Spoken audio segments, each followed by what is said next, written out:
퇴직 후 왜 힘든가? 대기업 퇴직자의 현실. 대기업에서 30년 가까이 근무하고 퇴직한 58세의 김모 씨는 퇴직 후 몇 년 만에 삶이 급격히 어려워졌다.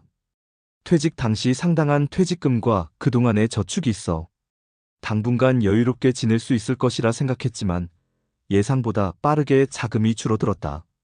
그는 퇴직 후에도 예전과 비슷한 생활 수준을 유지하려다 보니 월 평균 지출이 소득을 앞질렀고 퇴직금으로 시작한 작은 사업은 2년 만에 실패하여 손해만 남았다.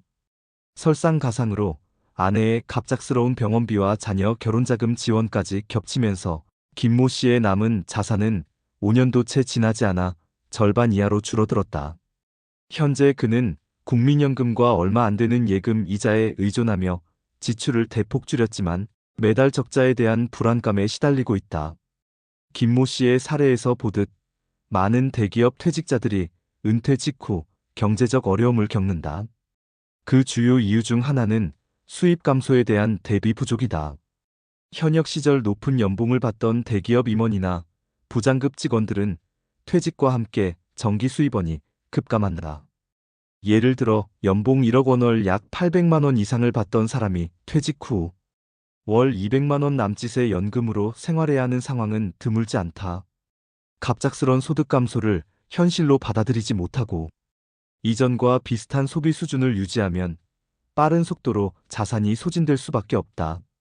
많은 은퇴자들이 설마 이렇게까지 돈이 빨리 줄 줄 몰랐다고 말하는 데는 이유가 있다. 퇴직 후에도 이전 직장의 월급처럼 현금 흐름이 계속될 것이라고 막연히 기대하거나 퇴직금이면 당분간 충분할 것이라고 안일하게 생각하는 경우가 많기 때문이다. 지출 관리의 실패도 흔한 문제다. 직장인 시절에는 매달 급여에 맞춰 생활비를 쓰다가 퇴직 후 목돈을 한꺼번에 쥐게 되면 경각심 없이 소비하는 경우가 있다.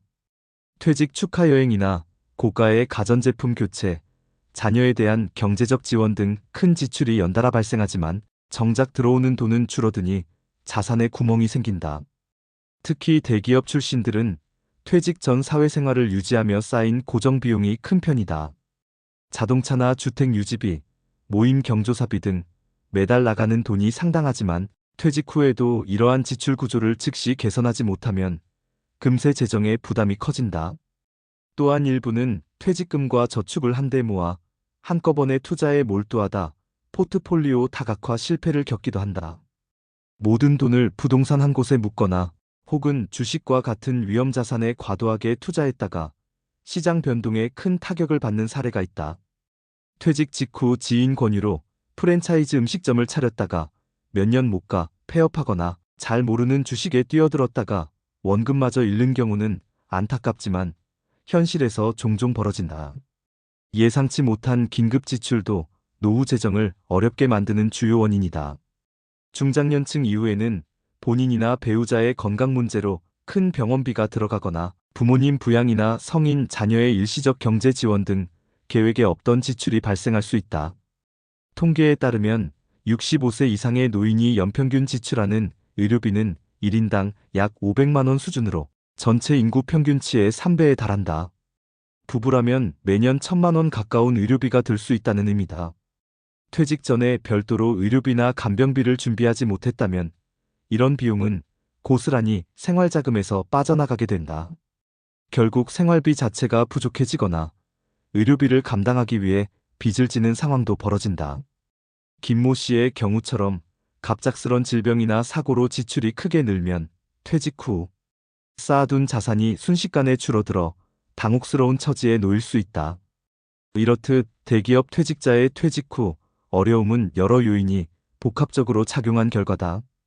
한 조사에 따르면 한국 직장인의 평균 퇴직 연령은 53세 정도로 나타났는데 이는 곧 퇴직 후 30에서 40년을 더 살아가야 한다는 뜻이다. 문제는 상당수 사람들이 노후 생활비를 충분히 준비하지 못한 채 퇴직을 맞는다는 점이다. 통계청 가계금융복지조사에 의하면 50대 가구의 평균 자산은 약 6억 원이지만 이 중 대부분인 4억 원 이상이 거주주택 등 부동산에 묶여 있고 실제로 노후 생활에 바로 활용 가능한 금융자산은 1억 원도 채 되지 않는다. 눈에 보이는 자산은 많아 보여도 정작 현금 흐름을 창출할 수 있는 자산은 한정적인 것이다. 이로 인해 일부 은퇴자들은 불안한 마음에 단기 고수익을 노리고 주식 선물 가상화폐 등에 손댔다가 남은 돈마저 날려버리는 상황에 처하기도 한다.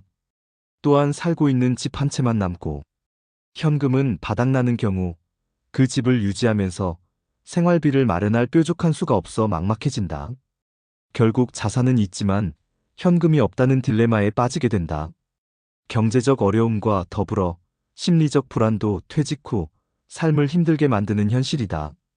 사회와 조직에서의 지위와 역할을 한순간에 내려놓으면서 많은 퇴직자들이 정체성의 혼란과 상실감을 느낀다.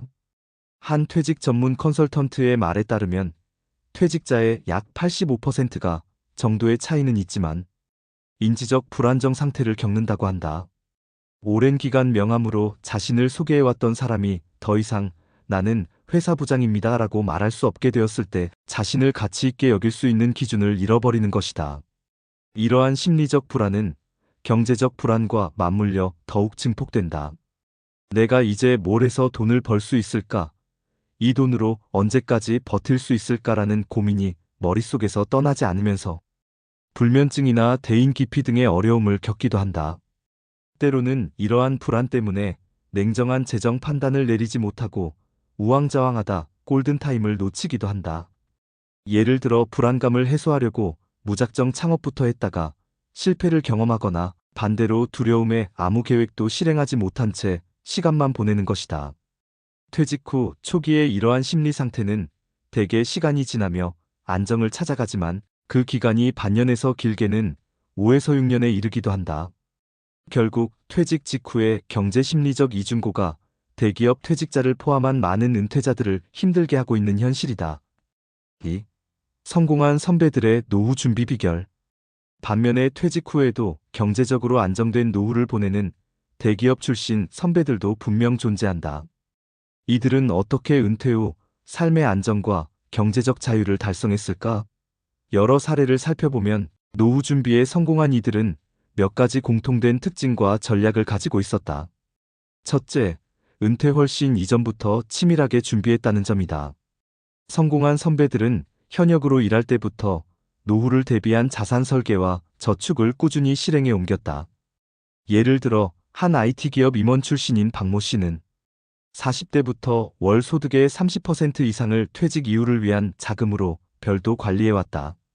그는 퇴직 후 월급이 없어진다는 걸 일찌감치 깨닫고 내 월급의 일부를 미래의 나에게 주는 셈 치고 저축했다고 말한다. 이렇게 모은 자금은 국민연금 이외에 개인연금 상품에 가입하거나 장기적으로 안정적인 투자처에 꾸준히 적립하는 데 활용됐다. 또 다른 사례로 대기업 부장으로 정년퇴직한 이모 씨는 퇴직 10년 전부터 주택담보대출을 집중 상환하여 퇴직 시점에 주택 소유에 따른 부채를 모두 청산했다. 은퇴 후 고정지출을 줄이고 금융자산을 확보하기 위한 선제 조치였다. 이처럼 퇴직 전에 재정적 준비를 시작한 시점이 빠를수록 은퇴 후의 안정감은 커질 수밖에 없다. 둘째, 다양한 수입원을 확보해 놓은 점이 두드러진다. 이를 흔히 노후의 파이프라인을 여러 개 갖춘다고 표현하는데 성공적인 은퇴자들은 한 가지가 아닌 여러 갈래의 현금 흐름을 만들어 놓았다. 그 중심이 되는 것은 역시 연금이다. 국민연금과 퇴직연금, 그리고 개인연금까지 3층 연금이라 불리는 최소 3가지 연금 수입원을 갖추면 노후 소득의 중심축이 단단해진다. 평균적인 국민연금 수령액은 월 60여만 원 수준이지만 가입 기간이 긴 퇴직자들은 월 100만에서 150만 원 이상을 받기도 한다. 여기에 회사에서 퇴직금으로 받은 퇴직연금을 연금 형태로 받도록 설정하면 매달 몇십만 원에서 많게는 수백만 원의 추가 소득이 평생 나온다. 또 다른 축은 임대소득이다. 직장에 다니는 동안 여윳돈이나 대출을 활용해 작은 수익형 부동산을 마련한 사람들이 대표적이다. 한 성공 사례로 꼽히는 60대 김모 씨는 50대 초반에 8억 원을 투자해 지방 대학가 근처에 원룸 건물 한 채를 매입했다. 해당 건물은 방 20여 개 규모로 방 하나당 월세 30만 원 수준을 받는다. 그 결과 김모 씨는 매달 약 600만 원의 꾸준한 월세 수입을 올리고 있다. 그는 퇴직 후에도 월세 통장 덕분에 생활비 걱정 없이 지낼 수 있었고, 오히려 남는 돈으로 손주 교육비를 지원하거나 여행을 다니는 여유를 부린다. 이처럼 연금과 임대 수입의 조합은 은퇴자들에게 가장 흔하면서도 안정적인 캐시플로우 원천이 된다. 또 다른 수입원의 예로 금융투자 소득을 들 수 있다. 은퇴 후 경제적 자유를 누리는 이들은 젊을 때부터 주식, 채권, 펀드 등에 투자하여 자산을 불려왔거나 퇴직금의 일부를 안전한 금융상품에 재투자했다.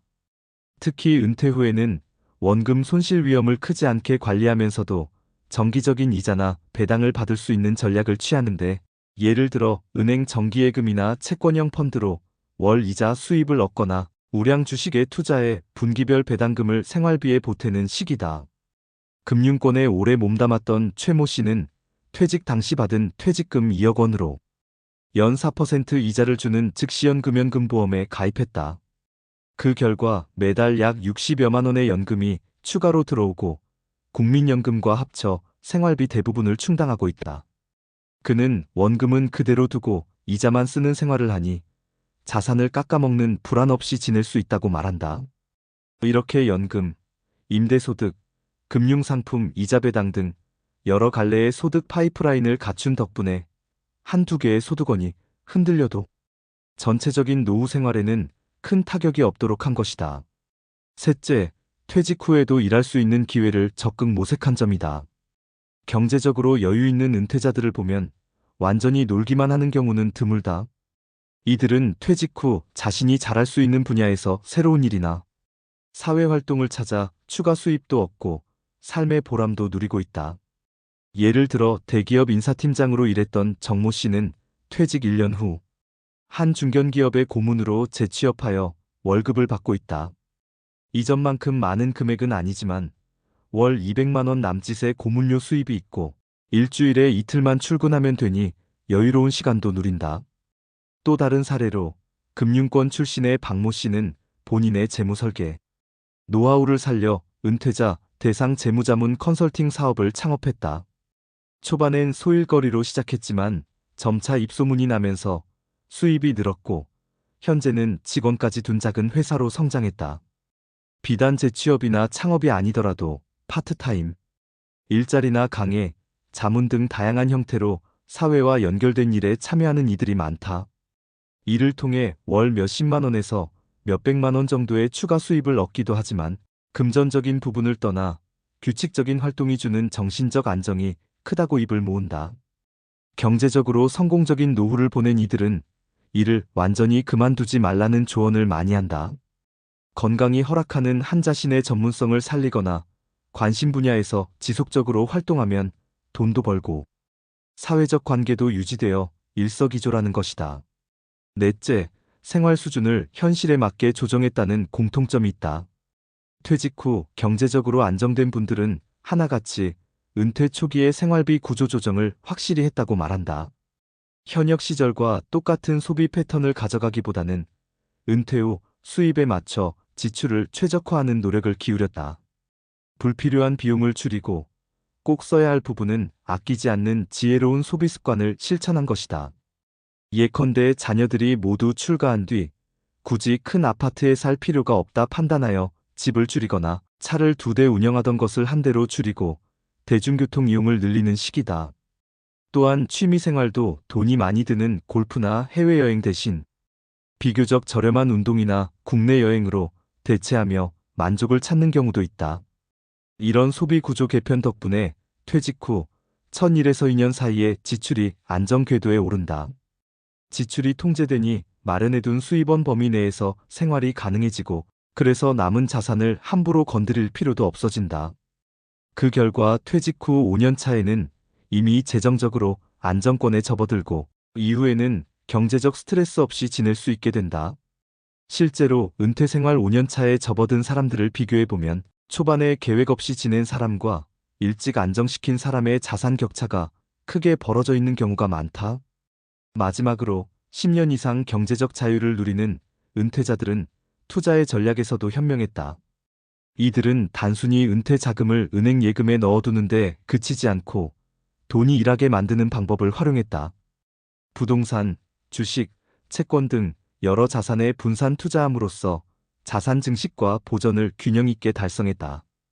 또한 은퇴 후 경기 변동과 상관없이 현금이 들어오는 자산의 연금, 임대, 배당 등의 비중을 높이고 위험 자산의 비중은 나이가 들수록 점진적으로 줄이는 방식으로 포트폴리오를 관리했다. 그래서 10년이 지나도 원금이 크게 줄지 않고 오히려 불어나는 경우도 있다. 예를 들어 한 슈퍼 은퇴자의 경우 국민연금과 퇴직연금으로만 매월 400만 원 가까이 받고 앞서 언급한 원룸 건물 월세로 600만 원 이상을 얻어 총 월 1000만 원의 현금 흐름을 유지하고 있었다. 이 정도면 웬만한 현역 못지않은 수입이니 자산을 까먹지 않고도 생활이 가능하고 남는 돈은 재투자하거나 사회 환원까지 고려할 수 있는 여유가 생긴다. 물론 모든 사람이 이처럼 많은 자산을 마련할 수 있는 것은 아니지만 규모의 차이일 뿐 원리는 동일하다. 즉 미리 준비하고 수입원을 다각화하고 은퇴 후에도 능동적으로 자산을 운용한 사람들이 안정된 노후를 보낸다는 점이다. 이런 선배들의 노후 준비 비결은 다음 장에서 구체적인 전략으로 이어진다. 3. 노후 파산을 막는 재무 전략. 앞서 살펴본 실패와 성공 사례들은 퇴직자들에게 여러 교훈을 준다. 이를 바탕으로 대기업 퇴직자를 비롯한 은퇴 예정자들이 노후 파산을 막고 안정적인 노후를 보낼 수 있는 실질적인 재무 전략을 정리하면 다음과 같다. 퇴직 전 재무 점검과 계획 수립. 노후 재무 전략은 퇴직 이전부터 시작되어야 한다. 이상적인 것은 최소 퇴직 5에서 10년 전, 늦어도 퇴직 3년 전부터 자신의 재무 상황을 면밀히 점검하고 계획을 수립하는 것이다. 이 시기에 해야 할 일은 우선 현재 자산과 부채를 총정리하고 예상되는 퇴직 시점의 순자산을 계산하는 것이다.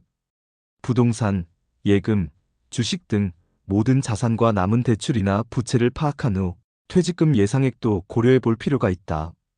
그런 다음 은퇴 후 필요한 월생활비를 산출해야 한다. 현재 지출을 기반으로 은퇴 후 늘어나거나 줄어들 지출 항목을 고려하여 매달 얼마 정도가 있어야 생활이 가능한지 계산한다. 여기에는 식비, 공공요금 등의 기본 생활비뿐 아니라 의료비, 여가비용, 보험료, 대출 상환금 등이 포함된다. 예컨대 퇴직 후 원하는 생활 수준을 유지하는데 월 300만 원이 필요할 것으로 나왔다면 부부 기준 연간 3,600만 원, 20년이면 7억 2천만 원이 필요하다는 식의 거시적 숫자를 인지해야 한다. 이 계산을 통해 현재 자산으로 그 생활이 가능한지, 부족하다면 추가로 얼마를 마련해야 하는지 목표가 생긴다. 많은 사람들이 이 작업을 막연히 미루다가 퇴직 직전에야 현실을 깨닫고 당황하곤 한다. 그러므로 퇴직 전에 재무 계획을 세우고 리스크 요인을 점검하는 것이 첫걸음이다. 또한 퇴직 전에는 부채 정리와 위험 관리에 집중해야 한다. 주택담보대출이나 신용대출 등 고정적으로 지출되는 부채가 있다면 퇴직 전 소득이 있을 때 최대한 상환해 두는 것이 안전하다. 은퇴 후에는 추가 대출을 받기도 어렵고 이자 부담이 크게 느껴질 수 있으므로 빚을 줄여놓아야 매달 나가는 돈을 최소화할 수 있다.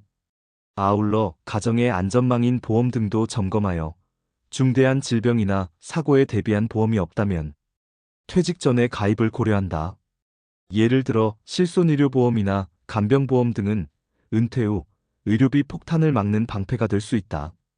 현직에 있을 때 단체보험에 들어있었다면 퇴직 후 개인보험으로 전환하는 것도 검토해야 한다. 비상자금 또한 확보해두는 것이 좋다. 퇴직 전에 몇 천만 원 정도의 현금 비상금 통장을 만들어두면 퇴직 직후 예상치 못한 지출이 발생해도 다른 자산을 급히 처분하지 않고 대응할 수 있다. 이처럼 퇴직 전에 재정 상태를 튼튼히 다져놓으면 이후 전략 실행의 기반이 된다. 퇴직금과 목돈 관리. 퇴직 시 지급받는 퇴직금이나 성과금 또는 오랜 기간 모아온 목돈을 어떻게 관리하느냐가 노후 재정의 성패를 좌우한다. 가장 피해야 할 것은 큰 돈을 한꺼번에 잃는 일이다. 은퇴 후 바로 찾아온 여유 자금을 잘못 굴렸다가 잃으면 만회하기 어렵기 때문이다. 따라서 전문 투자자가 아닌 이상 퇴직 직후에는 원금 보존을 최우선 목표로 두는 것이 안전하다. 이를 위해 은행 예금, MMF, 국공채 등 안전자산에 먼저 자금을 나누어 두고 천천히 계획을 세우는 것이 좋다. 많은 전문가들이 조언하기를 퇴직 직후 1에서 2년은 이렇다 할 투자에 뛰어들지 말고 안정적인 현금 흐름 확보와 지출 패턴 적응에 집중하라고 한다. 일종의 관망기이자 적응기로 삼으라는 것이다. 이 기간 동안 퇴직금은 가급적 건드리지 말고 우선 연금과 예금, 이자 등으로 생활이 가능한지 점검해 본다. 만약 부족하다면 그때 조금씩 자산운용 계획을 손봐야 한다. 퇴직금을 수령할 때는 세제 혜택과 운용 방법도 따져봐야 한다.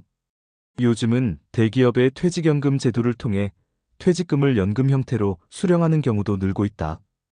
일시금으로 받으면 유혹이 많아 금방 써버릴 수 있으니 연금화하는 것도 방법이다. 퇴직연금을 개인형 IRA나 연금보험 등에 넣으면 세금도 연기되고 연금 수익도 얻을 수 있다.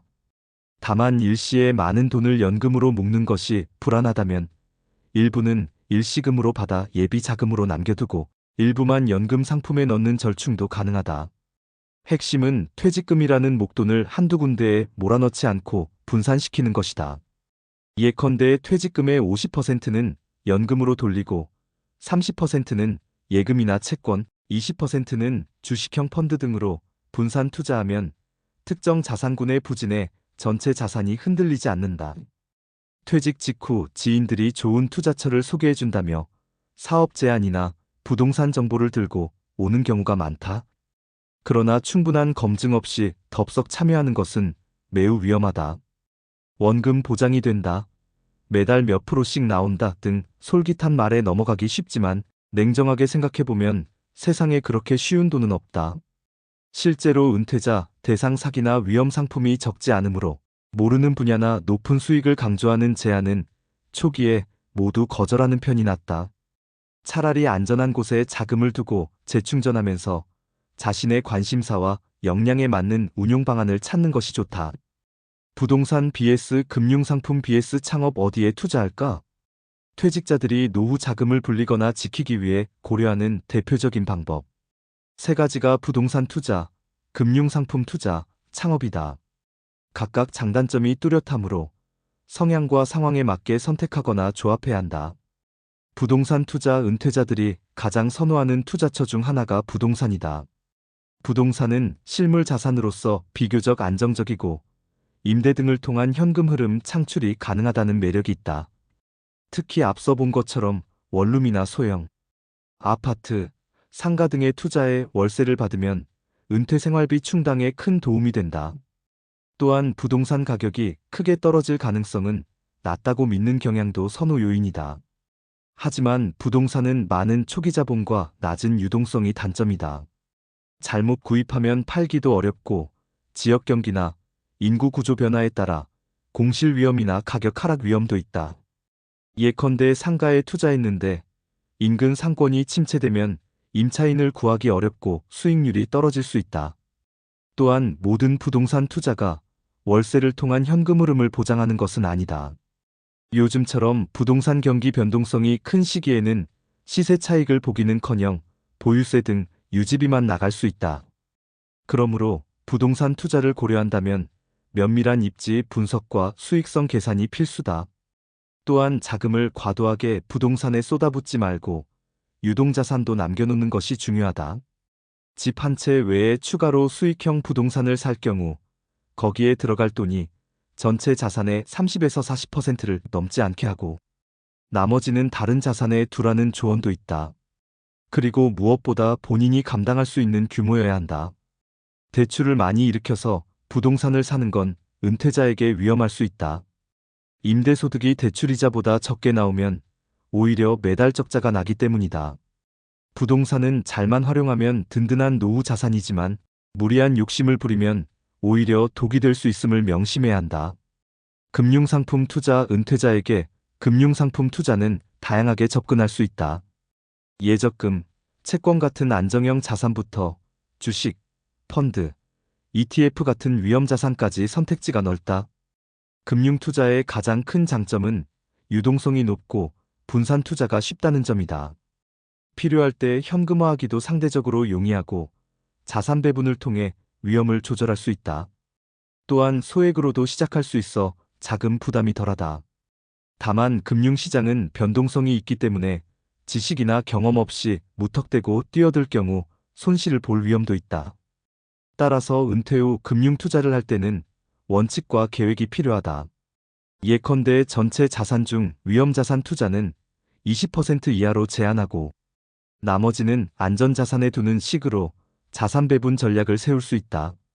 한편으로 요즘 은퇴자들 사이에서는 배당주 투자나 리츠 REITs 등 현금 흐름형 금융상품도 인기가 있다. 배당주는 안정적인 기업 주식을 사서 분기별로 배당금을 받아 생활비에 보탤 수 있고, 리츠는 부동산에 간접 투자하여 마찬가지로 분배금을 얻을 수 있다. 이런 상품들은 은행 이자보다 다소 높은 수익을 주면서도 비교적 안정적이라고 여겨져 선호된다. 또한 보험사의 즉시연금이나 연금저축, 월지급식, 펀드 등도 매월 일정액을 수령하는 형태라 은퇴자에게 잘 맞는 금융상품들이다. 중요한 것은 과도한 수익을 기대하지 말고 안정적인 현금 흐름 확보를 1차 목표로 삼는 것이다. 현역 시절 공격적으로 투자하던 습관을 은퇴 후에도 그대로 가져가면 위험하다. 큰 돈을 벌 욕심보다는 인플레이션을 상쇄하고 적정 수준의 수익을 얻는 데 만족하는 보수적인 투자 기조가 노후 자산을 지키는 데 유리하다. 그리고 모르는 금융상품이나 복잡한 파생상품에는 손대지 않는 것이 상책이다. 이해하지 못하는 상품은 피해라 라는 워런 버핏의 조언은 은퇴자들에게도 유효하다. 만약 금융투자가 어렵게 느껴진다면 자산관리 전문가의 도움을 받는 것도 고려할 만하다. 은퇴자 전담 PB나 재무설계사가 포트폴리오 구성을 도와주기도 한다. 물론 최종 판단은 본인이 내려야 하지만 객관적인 조언을 통해 리스크를 낮추는 것이다. 창업 및 사업 퇴직 후 제2의 인생을 꿈꾸며 창업에 도전하는 분들도 많다. 새로운 가게를 열거나 프랜차이즈를 시작하고 혹은 컨설팅 업체나 본인만의 전문 사업을 차리는 시기다. 창업의 장점은 일자리와 보람을 함께 얻을 수 있고 성공하면 현역 못지않은 수입원을 만들 수 있다는 것이다. 그러나 냉정히 말해 은퇴 후 창업은 성공보다 실패 확률이 훨씬 높다. 중장년층의 창업은 경험과 인맥을 살릴 수 있는 분야가 아니라면 경쟁력이 떨어지기 쉽다. 실제 통계를 보면 국내 자영업 창업자들의 5년 내 폐업률은 60에서 70%에 달한다. 특히 숙박음식점업의 경우 폐업률이 80% 안팎으로 은퇴 후 많이 도전하는 식당, 카페 등의 상당수가 얼마 못 가 문을 닫고 있다는 현실을 보여준다. 더욱이 고령 창업자들은 한번 실패하면 회복하기가 젊은 사람보다 어렵다. 가지고 있던 자금을 잃고 나면 재취업도 어렵고 또 다른 사업을 시작할 힘도 떨어지기 때문이다. 따라서 퇴직 후 창업을 고민한다면 아주 신중한 계획과 준비가 필요하다. 우선 자신의 역량과 경험에 적합한 분야인지를 자문해야 한다. 남들이 돈 번다고 따라하기보다는 내가 잘 알고 꾸준히 할 수 있는 일인가를 따져봐야 한다. 또 초기 투자 비용을 지나치게 크게 잡지 않는 것이 중요하다. 은퇴자금을 전부 쏟아붓는 모험은 피하고 실패해도 기본 생활에는 지장이 없을 정도의 규모로 시작하는 게 좋다. 가능하면 대출을 무리하게 내지 말고 소규모로 시험 운영을 해본 뒤 확장하는 단계적 접근도 권장된다. 또한 창업 전에 철저한 시장 조사와 사업 계획 수립은 필수다. 관련 분야의 성공 실패 사례를 공부하고 잘 되는 동종업장의 특징을 연구해야 한다. 정부나 지자체에서 제공하는 시니어 창업 교육 프로그램이나 멘토링을 받아보는 것도 실수를 줄이는 데 도움이 된다. 마지막으로 최악의 상황에 대한 대비책 에그짓 플랜도 갖추고 시작해야 한다. 사업이 예상대로 안 될 경우 얼마나 손실을 감내하고 어떤 선에서 정리할지 기준을 세워두는 것이다. 이러한 준비를 하고 나서야 비로소 은퇴 후 창업에 뛰어들어도 늦지 않다. 창업은 자칫하면 노후 자금을 단기간에 소진시켜 노후 파산을 초래할 수 있는 양날의 검이기에 성공한 사람들의 조언을 충분히 듣고 신중히 결정해야 한다. 은퇴 생활 단계별 재정 관리. 퇴직 전후부터 은퇴 초기, 그리고 안정기에 이르기까지 단계별로 적절한 재정 전략을 세우는 것도 중요하다. 이를 시간 흐름에 따라 정리하면 다음과 같다. 퇴직 직전 1에서 0년 이 시기는 위에서 언급한 대로 재무 준비를 완료하는 단계다. 마지막 급여와 보너스를 포함해 자산 현황을 파악하고 퇴직금 수령 방식을 결정한다. 가족들과 상의하여 은퇴 후 예산안을 만들어보고 필요한 조정에 아이 학자금이나 결혼자금 지원, 계획 조율 등을 한다. 심리적으로는 곧 수입이 끊긴다는 사실을 받아들이고 소비 습관을 미리 조절하기 시작해야 한다. 가능하면 이때부터 은퇴 후 예상 생활비 수준으로 생활해보는 연습도 도움이 된다. 예를 들어 월 300만 원으로 생활할 예정이라면 현역때 월 300만 원으로 두어 달 살아보고 문제점을 찾아보는 것이다. 이렇게 하면 어떤 지출을 더 줄여야 할지, 어디서 어려움이 생길지 미리 알 수 있다. 또한 이 시기에 휴직이나 연차를 활용해 퇴직 후 생활을 미리 체험해보라는 조언도 있다. 한두 달쯤 일하지 않고 지내보면서 자신의 은퇴 후 일상이 어떻게 흘러갈지 가늠해보는 것이다. 이를 통해 은퇴 후 계획 취미 생활, 부부 생활 패턴 등에 대한 현실적인 그림을 그릴 수 있다. 퇴직 직후에서 1년차 퇴직 후 첫 해는 적응기다. 이 시기에 가장 중요한 재정 전략은 지출 관리다. 퇴직 직후에는 경조사나 모임 등으로 일시적으로 지출이 늘 수 있는데 가능하면 예산 범위 내에서 소비를 통제하도록 신경 쓴다. 소득 측면에서는 국민연금 수령 시기가 되었다면 신청해서 연금을 받기 시작하고 퇴직금으로 연금 외에 추가 소득원을 마련했다면 이 시기부터 현금 흐름을 확보한다. 만약 바로 재취업이나 새로운 일을 시작하지 않는다면 현금 유동성 관리에 집중해야 한다. 앞서 말한 비상자금 통장과 예금 등에서 생활비를 끌어쓰되 월간 인출액을 정해놓고 지킨다. 예를 들어 첫 1년은 매달 예금에서 100만 원씩 보충해서 쓰겠다 식으로 계획한다. 한편으로 은퇴를 하고 나니 시간이 생겨서 여행이나 취미 활동에 과도하게 돈을 쓰는 유혹이 생길 수 있다. 평생 바쁘게 일했으니 이제 즐기자며 큰 돈을 쓰는 경우도 있지만 초기부터 그렇게 하면 곤란하다. 처음 1년은 돈을 쓰는 것보다 버는 것에 신경 써야 하는 시기라고 생각하는 편이 좋다. 혹시라도 간단한 아르바이트나 일거리 기회가 있다면 마다하지 말고 도전해본다. 일을 함으로써 소득도 얻고 생활에 리듬도 생겨 일석이조다. 재정적으로 볼 때 이 시기는 자산을 불리기보다는 지키고 조절하는 단계라는 점을 명심해야 한다. 은퇴 2에서 3년 차 초기 적응기를 지나면 본격적으로 은퇴 계획을 실행에 옮기는 시기다. 이때는 중기 재정 플랜을 점검하고 조정할 필요가 있다. 만약 퇴직 직후 보수적으로 운용했던 자산 중 일부를 투자하기로 했다면 지금이 적당한 때일 수 있다. 충분히 공부하고 검토한 투자처에 한해서 소액씩 시작해본다. 예를 들어 1억 원 중 2천만 원은 배당주 펀드에 넣어본다든지 아니면 5천만 원은 후배가 운영하는 안정적인 사업에 지분 투자한다든지 신중하게 실행해 볼 수 있다.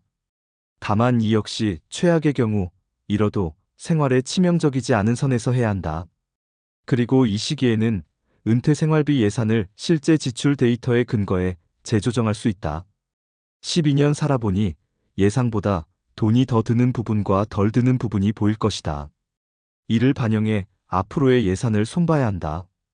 예컨대 여행비를 처음엔 월 50만 원씩 잡았는데 실제론 30만 원밖에 안 쓰면 남는 20만 원은 의료비 항목으로 돌린다든지 하는 시기다. 현실에 맞게 계획을 수정해야 지속 가능한 재정 관리가 가능하다. 또한 23년 차에 접어들면서 슬슬 노후 생활의 패턴이 자리를 잡기 시작한다. 이때 중요한 것은 배우자와의 재정적 협의다. 함께 생활하는 경우 서로 돈 쓰는 우선순위나 가치관의 차이가 있을 수 있기 때문에 몇 년간 살아보면서 생긴 문제들을 터놓고 얘기하고 합의점을 찾아야 한다. 경제적으로 안정된 은퇴자들은 보통 부부가 한 팀이 되어 계획적으로 돈을 쓴다. 반대로 그렇지 않으면 한쪽이 계획 없이 써버려 다툼이 생기고 재정 계획이 어그러질 수 있다. 그러므로 이 시기에 가족과 재정 상황을 점검하고 앞으로 5년, 10년의 큰 그림을 다시 설정하는 것이 바람직하다. 은퇴 5년 차 이후, 은퇴 후 5년을 넘기면 대부분은 안정기에 접어든다. 이 시기까지 재정적으로 큰 탈이 없었다면 향후에도 비교적 성공적인 노후가 전망된다. 하지만 방심은 금물이다. 5년 차 즈음 한 번 더 재정 리모델링을 해보는 게 좋다. 자산의 구조를 재점검하여 혹시 너무 한쪽에 치우쳐 있지는 않은지, 예상치 못한 리스크는 없는지 살핀다. 또한 건강 상태나 가족 상황의 변화에 따라 지출 계획도 수정해야 할 수 있다. 예를 들어 이때쯤 손자가 생겨 용돈이나 교육비로 지출이 느는 경우가 있다. 반대로 부부 둘만 있게 되어 주거를 더 다운사이징 축소하거나 생활비를 절약할 여지가 생길 수도 있다. 이러한 변화를 반영하여 노후 자금을 재배분한다.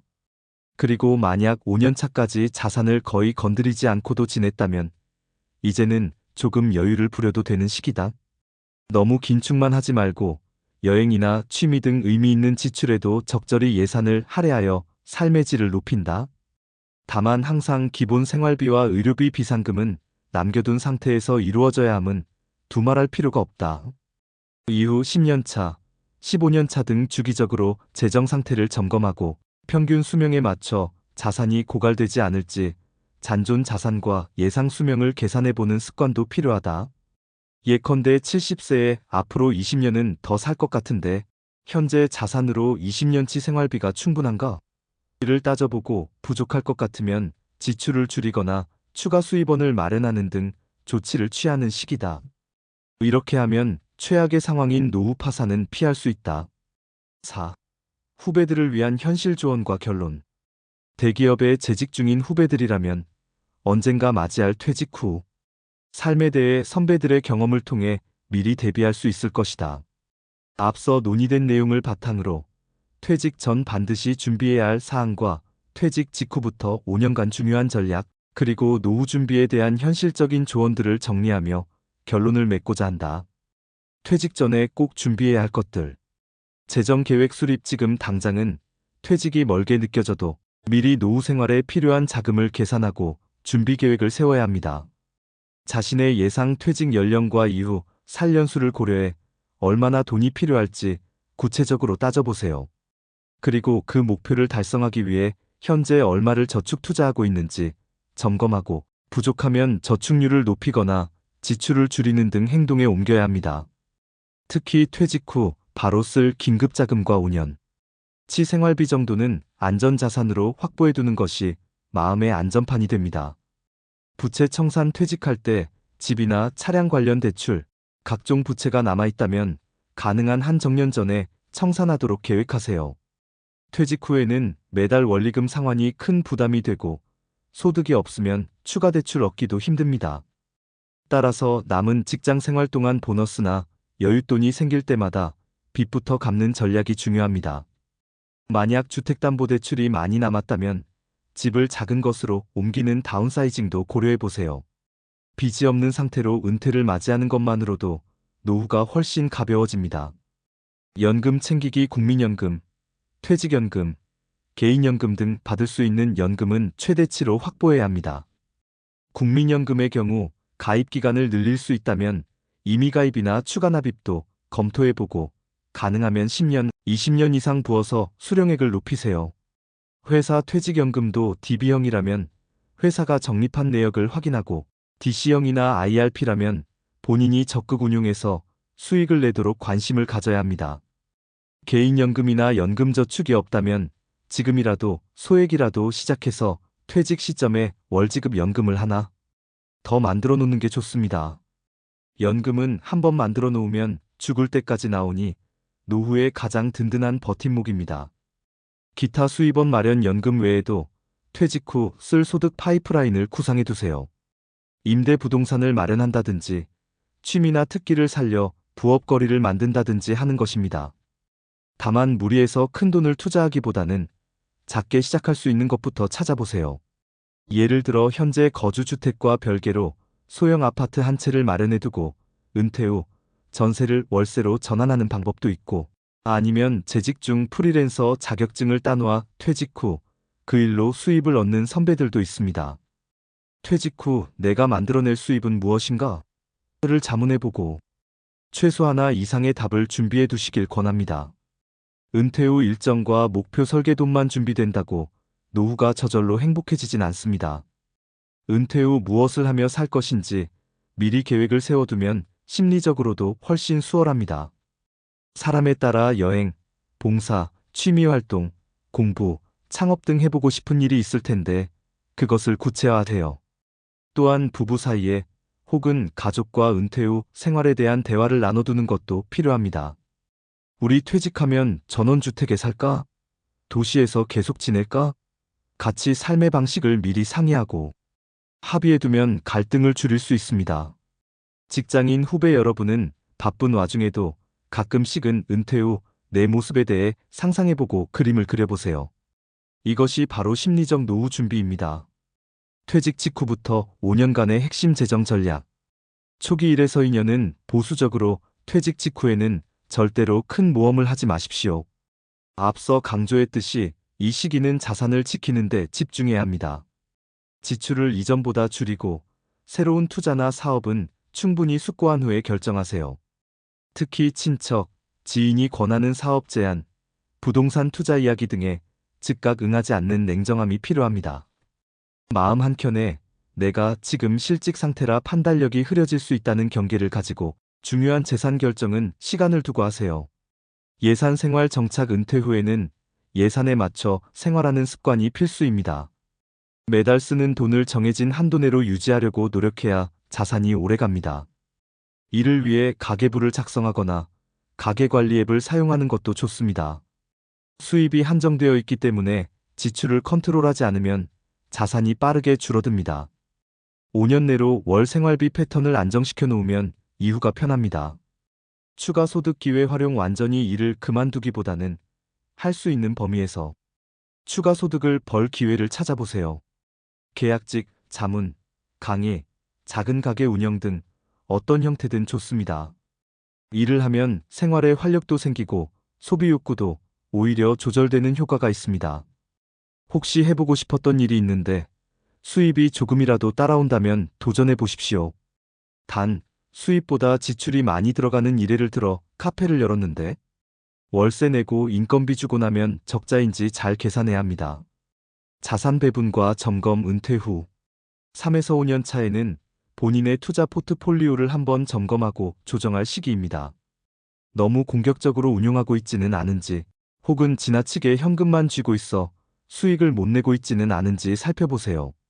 세상 경제 상황도 이 기간에 변할 수 있으므로 인플레이션이나 금리 변동 등에 맞춰 자산 구성을 손볼 필요가 있습니다. 예를 들어 금리가 많이 올랐다면 예금 비중을 늘려 이자 수익을 극대화하고, 주식시장이 과열됐다면 일부 차익 실현을 해서 안전자산으로 옮겨놓는 시기입니다. 정기적인 포트폴리오 재균형은 전문가들뿐만 아니라 일반 은퇴자에게도 꼭 필요한 작업입니다. 최소한 1년에 한 번은 전체 재산 목록을 업데이트하고 앞으로 1년의 운용 계획을 다시 세워보세요. 건강관리의 투자 재정 전략에서 빼놓을 수 없는 것이 건강관리입니다. 건강은 그 자체로 행복의 필수 요소이기도 하지만 재정 측면에서도 엄청난 영향력을 가집니다. 건강을 잃으면 의료비 지출이 커지고 일에서 벌 기회도 줄어들어 재정의 이중고가 됩니다. 반대로 건강하면 의료비를 아끼고 계속 활동하며 수입을 낼 수도 있지요. 그러므로 은퇴 후에는 건강을 최우선 투자 대상으로 삼으세요. 정기검진을 받고 적절한 운동과 식생활로 몸을 관리하는데 아낌없이 시간과 노력을 들이는 것이 장기적으로 노후 자산을 지키는 길입니다. 노후 준비 실패를 피하는 방법과 심리적 준비 요령. 노후 준비에 실패하는 흔한 원인들로는 안일함, 과도한 자신감, 그리고 현실 부정이 있습니다. 뭐 어떻게 되겠지라는 안일한 생각으로 준비를 미루거나 나는 남들처럼 어렵게 살지 않을 거야 라는 근거 없는 자신감에 저축을 게을리하거나 아직은 젊은데 노후 준비는 나중에 해도 되라며 현실을 외면하는 태도가 그것입니다. 이런 함정에 빠지지 않는 것이 중요합니다. 냉정하게 데이터를 보고 계획적으로 움직여야 합니다. 또한 실패 사례를 반면교사 삼아야 합니다. 선배 세대 중 준비를 못해서 힘들어진 분들의 이야기를 찾아보고 그들과 내 상황에 공통점은 없는지 점검해 보세요. 예를 들어 자녀 교육비 대느라 정작 본인 노후 자금을 비축 못했다는 사례가 많다면 나도 혹시 그런 것은 아닌지 살펴보고 대책을 마련해야 합니다. 심리적 준비도 간과하면 안 됩니다. 퇴직은 인생의 큰 전환점이고 이에 대한 마음가짐이 제대로 되어 있어야 재정 계획도 빛을 발합니다. 먼저 퇴직을 두려운 사건이 아니라 새로운 시작으로 인식하려는 노력 필요합니다. 은퇴 끝이 아니라 재임하게 출발이라는 긍정적인 프레임을 갖는 것입니다. 그렇게 해야 퇴직 후 우울감이나 무력감에 빠지지 않고 계획했던 활동들을 실행에 옮길 수 있습니다. 또한 사회적 관계를 지속적으로 유지하고 확장하는 게 중요합니다. 사람은 사회적 동물이기에 퇴직하고 나면 직장에서 만났던 사람들과 서서히 멀어질 수밖에 없지만 새로운 모임이나 커뮤니티에 나가 사람들을 만나야 삶의 활력도 생기고 정보도 얻습니다. 동호회, 봉사 모임, 지역사회 프로그램 등 관심사에 맞는 그룹에 참여해보세요. 이런 곳에서 경제적인 아이디어나 기회를 만날 수도 있고 아니더라도 정서적인 지지망이 생겨 심리적으로 안정됩니다. 배우자나 가족과의 관계도 퇴직 후 재정 문제에 큰 영향을 줍니다. 서로 경제관념이 다르면 갈등이 생기므로 미리 대화하고 타협점을 찾으세요. 흔히 하는 말로 노후 자금보다 노후의 마음가짐이 더 중요하다는 말이 있습니다. 아무리 돈이 충분해도 마음이 불안하거나 삶의 의욕이 없으면 행복한 노후라 할 수 없기 때문입니다. 그러니 재정 준비와 병행하여 마음의 준비, 관계의 준비를 해나가야 합니다. 퇴직 후에도 경제적 자유를 유지하는 핵심 조언.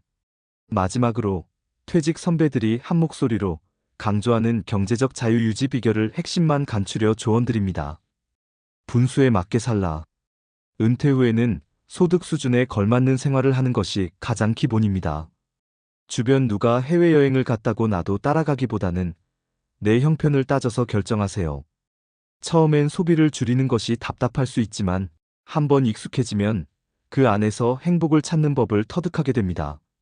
지나친 허세나 남과 비교하는 마음을 버리고 내 삶의 우선순위에 맞는 지출만 남기면 경제적 자유에 한 걸음 더 다가갑니다. 돈이 일하게 하라. 가만히 있는 돈은 언젠가 고갈되지만 일하는 돈은 돈을 벌어옵니다. 연금이든 임대든 투자든 자신의 자산 일부는 반드시 현금 흐름을 만드는 데 활용하세요. 100을 갖고 있으면 100을 쓰고 끝이지만 100을 투자해서 매년 5씩 나오게 해두면 원금은 남아 있습니다. 물론 위험 관리가 따르지만 제대로 배분하면 큰 위험 없이도 돈이 돈을 벌게 할 수 있습니다.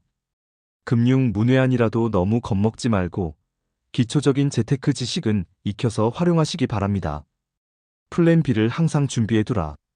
인생은 장기전이고 예기치 못한 일이 생길 수 있습니다. 계획대로 일이 안 풀릴 때 대비책이 있으면 망하지 않습니다. 예를 들어 건강이 나빠져서 큰 돈이 들면 어떤 보험이나 공적 지원을 이용할지, 자산 시장이 폭락하면 어떤 순서로 자산을 처분하거나 버틸지 등을 시뮬레이션 해보세요. 노후 파산은 한순간의 선택이 누적되어 발생하는 경우가 많습니다. 처음 위험 신호가 올 때 차선책을 실행하면 파국을 막을 수 있습니다. 따라서 항상 만약에서 하면 나는 어떻게 할 것인가를 염두에 두고 계획을 업데이트하세요. 배우자와 한 팀이 되라.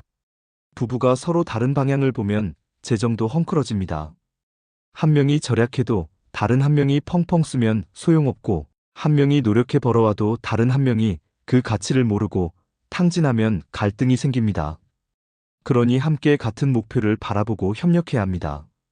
가정경제를 투명하게 공유하고 서로 의견을 존중하세요. 만약 혼자라면 믿을 만한 가족이나 조언자를 정해두고 정기적으로 상의하는 것도 도움이 됩니다. 평생 현역 마음으로 살아라. 경제적 자유를 지키는 데는 마인드셋도 큰 역할을 합니다. 현역처럼 부지런하고 배움에 열심인 태도를 유지하는 것이죠. 세상이 어떻게 돌아가는지, 새로운 금융 트렌드는 무엇인지 계속 관심을 갖고 공부하면 사기당할 일도 줄고 기회는 늘어납니다. 기술의 변화로 생기는 새로운 수익 기회의 시니어 유튜버, 온라인 강의 등도 선구적인 분들은 잡아내곤 합니다. 나는 늙었으니 어렵다가 아니라 여전히 발전할 수 있다는 자세가 결국 경제적 여유와도 연결됩니다. 행복의 기준을 돈이 아닌 삶 그 자체에 두라. 너무 돈하지 말라는 뜻입니다. 궁극적으로 경제적 자유의 목적은 행복하고 존엄한 삶이지 통장 잔고 그 자체가 아닙니다. 어느 정도의 경제적 기반이 갖춰졌다면 그 다음엔 자신이 진정으로 원하는 삶의 모습에 초점을 맞춰야 합니다. 돈은 그걸 가능케 하는 수단일 뿐이죠. 그러니 노후에는 돈을 지킬 때는 지키더라도 써야 할 곳에는 쓰면서 삶을 즐길 필요도 있습니다. 사회에 환원하거나 가족들과 의미 있는 경험을 쌓는 것도 돈의 가치를 높이는 일입니다. 끝으로 한국 사회는 아직까지도 노후에 대한 불안감이 큰 편이고 실제로도 노인 빈곤율 등 지표가 좋지 않습니다. 그렇지만 선배 세대의 경험과 조언을 바탕으로 미리 준비하고 실행한다면 우리 세대는 좀 더 나은 은퇴 후 삶을 만들 수 있을 것입니다. 대기업에서 오랜 시간 성실히 일한 후배님들은 이미 삶의 중요한 부분을 잘 해내온 분들입니다. 이제 남은 과제는 그 성과를 지키고 인생 2막을 멋지게 설계하는 것입니다. 은퇴는 끝이 아니라 새로운 출발입니다. 경제적으로도 사회적으로도 자신만의 아름다운 노후 스토리를 써나갈 수 있도록 오늘부터 차근차근 준비해 나가길 바랍니다. 선배들의 시행착오와 성공담이 작은 이정표가 되길 기대합니다. 앞으로 맞이할 은퇴 후의 삶이 불안보다 기대가 더 큰 삶이 되기를 응원합니다.